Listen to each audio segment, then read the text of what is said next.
Okay po, magandang araw po sa inyong lahat. Ako po, ay isang gasoline po. May nagtatanong lang po, gawa lang po ako ng vlog. Sabot po ng aking makakaya ay masagot ko po ang inyong mga katanungan.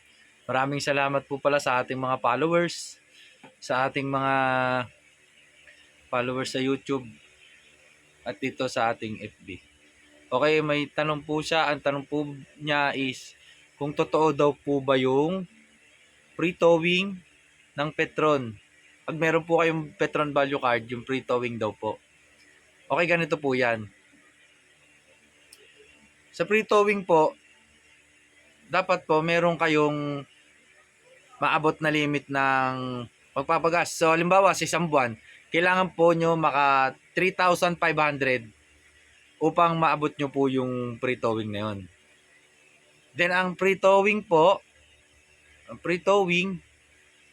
exclusive lang siya sa mga private cars. Mga private cars, hindi po pwede yung mga public utility jeepney, yung mga truck, hindi na po siya pwede. Tapos may lightweight po siya na 3,500 lbs. Okay. Tapos yung sasakyan po, hindi naman po siya yung sobrang luma. Ay yung mga latest lang, yung mga 10 years to 20 years, 15 years to 10 years pababa. Yung lang po yung sakop niya. Tapos, hindi lang po siya free towing and free roadside assistance po siya. Free towing and roadside assistance.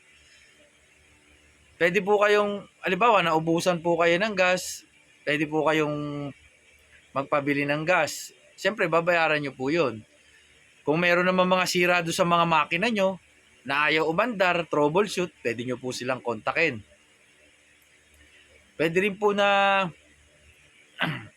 yung mga, kung ano po yung hindi yung i-start yung inyong sasakyan, pwede nyo pong magpa-assist sa kanila. O pwede nyo rin po naman ipahila.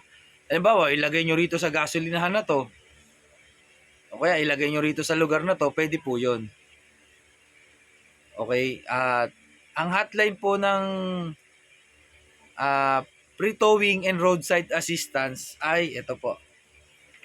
02 kasi Metro Manila, okay? 84594735, okay? Yan lang po. Sana po makatulong po ako. I-like, share nyo po ang aking YouTube channel at ang aking Facebook page. Salamat po, maraming salamat po.